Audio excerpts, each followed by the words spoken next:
2 Samuel chapter 14. Now Joab the son of Zeruiah perceived that the king's heart was toward Absalom. And Joab sent to Tekoa, and fetched thence a wise woman, and said unto her, I pray thee, feign thyself to be a mourner, and put on now mourning apparel, and anoint not thyself with oil, but be as a woman that had a long time mourned for the dead. And come to the king, and speak on this manner unto him. So Joab put the words in her mouth. And when the woman of Tekoa spake to the king, she fell on her face to the ground, and did obeisance, and said, Help, O king. And the king said unto her, What aileth thee? And she answered, I am indeed a widow woman, and mine husband is dead. And thy handmaid had 2 sons. And they 2 strove together in the field, and there was none to part them. But the one smote the other, and slew him. And behold, the whole family is risen against thine handmaid. And they said, Deliver him that smote his brother, that we may kill him, for the life of his brother whom he slew. And we will destroy the heir also. And so they shall quench my coal which is left, and shall not leave to my husband neither name nor remainder upon the earth. And the king said unto the woman, Go to thine house, and I will give charge concerning thee. And the woman of Tekoa said unto the king, My lord, O king, the iniquity be on me and on my father's house, and the king and his throne be guiltless. And the king said, Whosoever saith aught unto thee, bring him to me, and he shall not touch thee any more.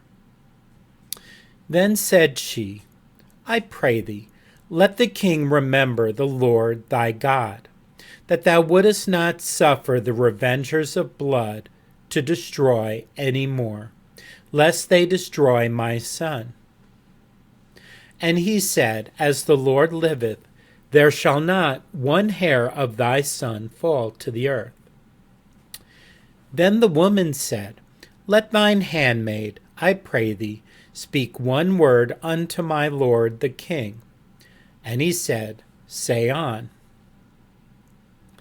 And the woman said, Wherefore then hast thou thought such a thing against the people of God? For the king doth speak this thing as one which is faulty, in that the king doth not fetch home again his banished. For we must needs die, and are as water spilt on the ground, which cannot be gathered up again. Neither doth God respect any person. Yet doth he devise means, that his banished be not expelled from him. Now therefore that I come to speak of this thing unto my lord the king, it is because the people have made me afraid. And thy handmaid said, I will now speak unto the king.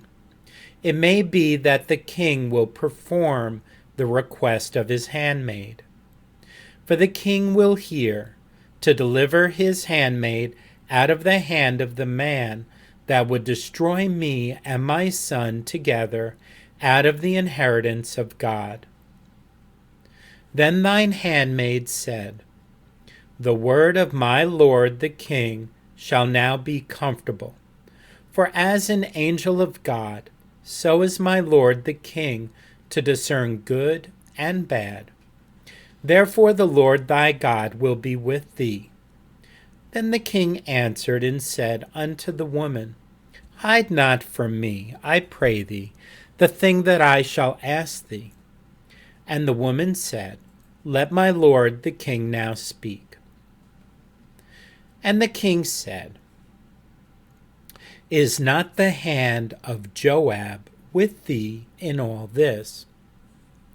And the woman answered and said, As thy soul liveth, my lord the king, none can turn to the right hand or to the left from aught that my lord the king hath spoken.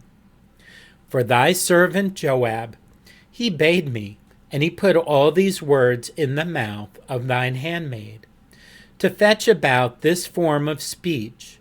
Hath thy servant Joab done this thing? And my Lord is wise, according to the wisdom of an angel of God, to know all things that are in the earth. And the king said unto Joab, Behold now, I have done this thing. Go therefore, bring the young man Absalom again.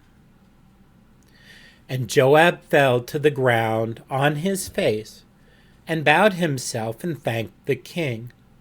And Joab said, Today thy servant knoweth that I have found grace in thy sight, my lord, O king, and that the king hath fulfilled the request of his servant. So Joab arose and went to Geshur, and brought Absalom to Jerusalem. And the king said, Let him turn to his own house, and let him not see my face.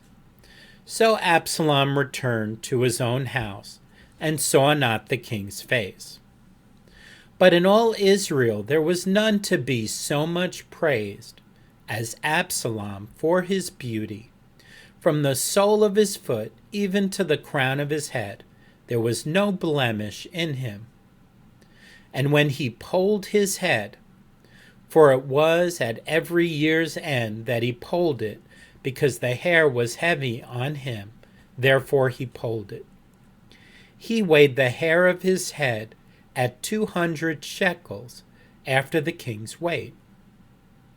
And unto Absalom there were born 3 sons and 1 daughter, whose name was Tamar. She was a woman of a fair countenance. So Absalom dwelt 2 full years in Jerusalem, and saw not the king's face. Therefore Absalom sent for Joab,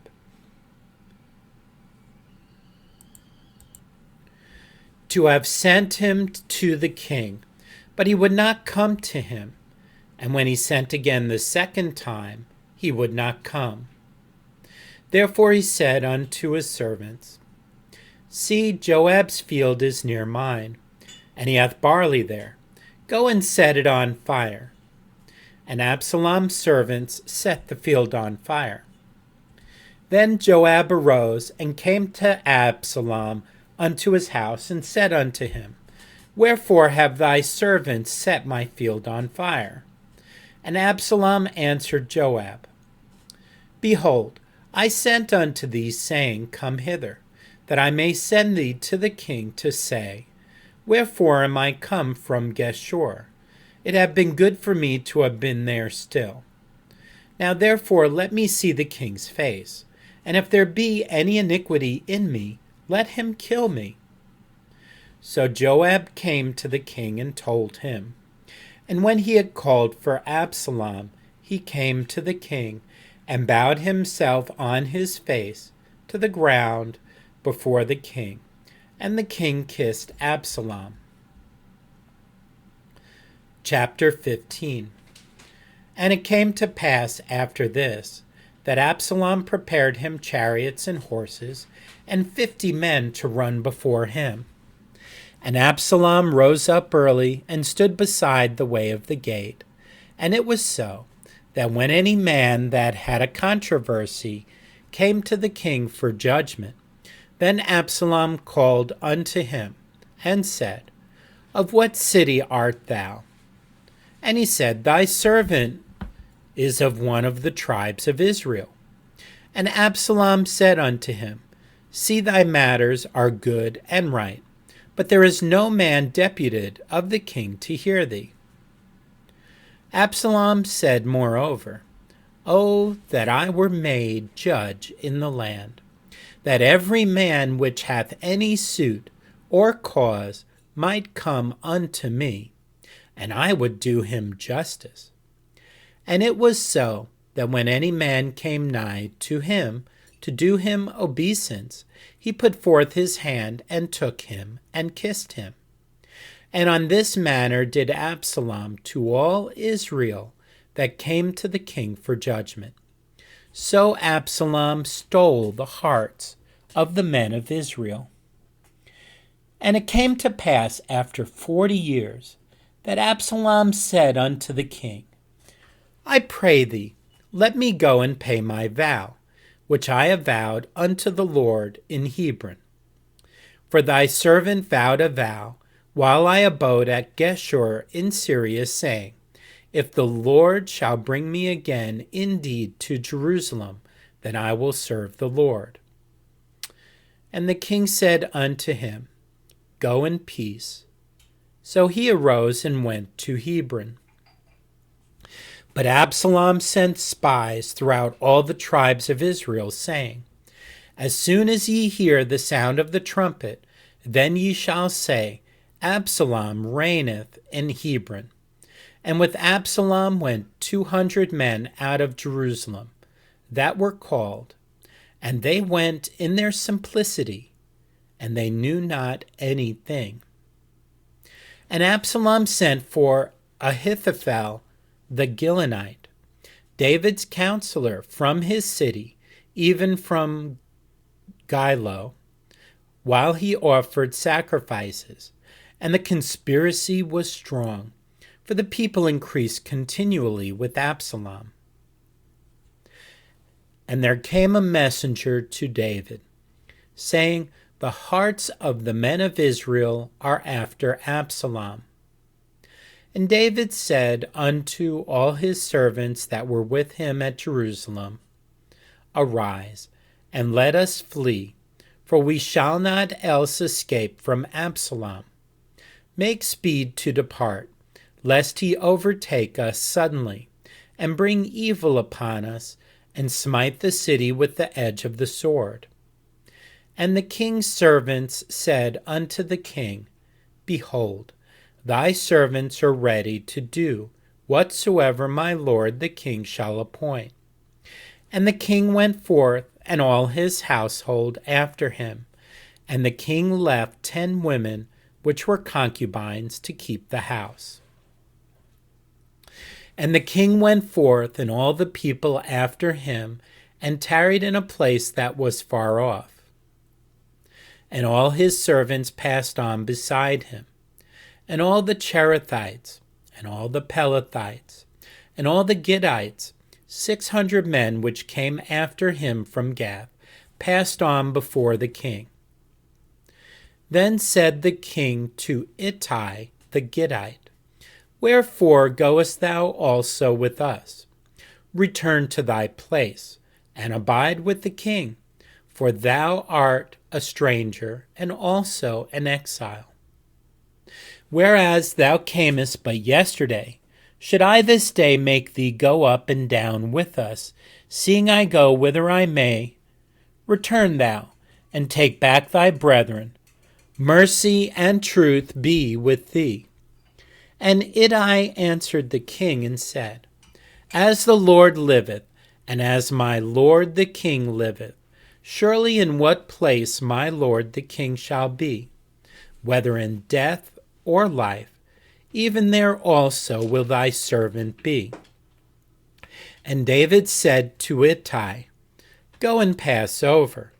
And Ittai the Gittite passed over, and all his men, and all the little ones that were with him. And all the country wept with a loud voice, and all the people passed over. The king also himself passed over the brook Kidron, and all the people passed over toward the way of the wilderness. And lo, Zadok also, and all the Levites were with him, bearing the ark of the covenant of God. And they set down the ark of God, and Abiathar went up, until all the people had done passing out of the city. And the king said unto Zadok, Carry back the ark of God into the city. If I shall find favor in the eyes of the Lord, he will bring me again, and show me both it and his habitation. But if he thus say, I have no delight in thee, behold, here am I, let him do to me as seemeth good unto him. The king said also unto Zadok the priest, Art not thou a seer? Return into the city in peace, and your 2 sons with you, Ahimaaz thy son, and Jonathan the son of Abiathar. See, I will tarry in the plain of the wilderness, until there come word from you to certify me. Zadok therefore and Abiathar carried the ark of God again to Jerusalem, and they tarried there. And David went up by the ascent of Mount Olivet, and wept as he went up, and had his head covered. And he went barefoot, and all the people that was with him covered every man his head. And they went up weeping as they went up. And one told David, saying, Ahithophel is among the conspirators with Absalom. And David said, O Lord, I pray thee, turn the counsel of Ahithophel into foolishness. And it came to pass that when David was come to the top of the mount, where he worshipped God, behold, Hushai the Archite came to meet him with his coat rent and earth upon his head, unto whom David said, If thou passest on with me, then thou shalt be a burden unto me. But if thou return to the city and say unto Absalom, I will be thy servant, O king, as I have been thy father's servant hitherto, so will I now also be thy servant. Then mayest thou for me defeat the counsel of Ahithophel. And hast thou not there with thee Zadok and Abiathar the priests? Therefore it shall be that what things soever thou shalt hear out of the king's house, thou shalt tell it to Zadok and Abiathar the priests. Behold, they have there with them their 2 sons, Ahimaaz Zadok's son, and Jonathan Abiathar's son. And by them ye shall send unto me everything that ye can hear. So Hushai, David's friend, came into the city, and Absalom came into Jerusalem. Chapter 16.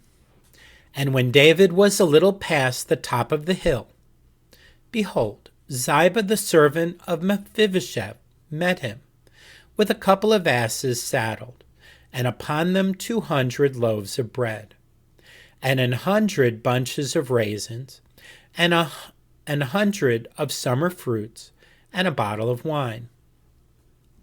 And the king said unto Ziba, What meanest thou by these? And Ziba said, The asses be for the king's household to ride on, and the bread and summer fruit for the young men to eat, and the wine that such as be faint in the wilderness may drink. And the king said, And where is thy master's son? And Ziba said unto the king, Behold, he abideth at Jerusalem, for he said, Today shall the house of Israel restore me the kingdom of my father. Then said the king to Ziba, Behold, thine are all that pertained unto Mephibosheth. And Ziba said, I humbly beseech thee that I may find grace in thy sight, my lord, O king. And when King David came to Bahurim, behold, thence came out a man of the family of the house of Saul, whose name was Shimei, the son of Gera. He came forth and cursed still as he came. And he cast stones at David, and at all the servants of King David. And all the people and all the mighty men were on his right hand and on his left. And thus said Shimei when he cursed, come out, thou bloody man, and thou man of Belial. The Lord hath returned upon thee all the blood of the house of Saul, in whose stead thou hast reigned. And the Lord hath delivered the kingdom into the hand of Absalom thy son. And behold, thou art taken in thy mischief, because thou art a bloody man. Then said Abishai, the son of Zeruiah, unto the king, why should this dead dog curse my lord the king? Let me go over, I pray thee, and take off his head. And the king said, what have I to do with you, ye sons of Zeruiah? So let him curse, because the Lord hath said unto him, curse David. Who shall then say, wherefore hast thou done so? And David said to Abishai and to all his servants, behold, my son, which came forth of my bowels, seeketh my life. How much more now may this Benjamite do it? Let him alone, and let him curse, for the Lord hath bidden him. It may be that the Lord will look on mine affliction, and that the Lord will requite me good for his cursing this day. And as David and his men went by the way, Shimei went along on the hillside over against him and cursed as he went, and threw stones at him and cast dust. And the king and all the people that were with him came weary, and refreshed themselves there. And Absalom and all the people, the men of Israel, came to Jerusalem, and Ahithophel with him. And it came to pass, when Hushai the Archite, David's friend, was come unto Absalom, that Hushai said unto Absalom, God save the king, God save the king. And Absalom said to Hushai, is this thy kindness to thy friend? Why wentest thou not with thy friend? And Hushai said unto Absalom, nay, but whom the Lord and this people and all the men of Israel choose, his will I be, and with him will I abide. And again, whom should I serve? Should I not serve in the presence of his son? As I have served in thy father's presence, so will I be in thy presence. Then said Absalom to Ahithophel, give counsel among you what we shall do. And Ahithophel said unto Absalom, go in unto thy father's concubines, which he hath left to keep the house. And all Israel shall hear that thou art abhorred of thy father. Then shall the hands of all that are with thee be strong. So they spread Absalom a tent upon the top of the house. And Absalom went in unto his father's concubines in the sight of all Israel. And the counsel of Ahithophel, which he counseled in those days, was as if a man had inquired at the oracle of God. So was all the counsel of Ahithophel, both with David and with Absalom.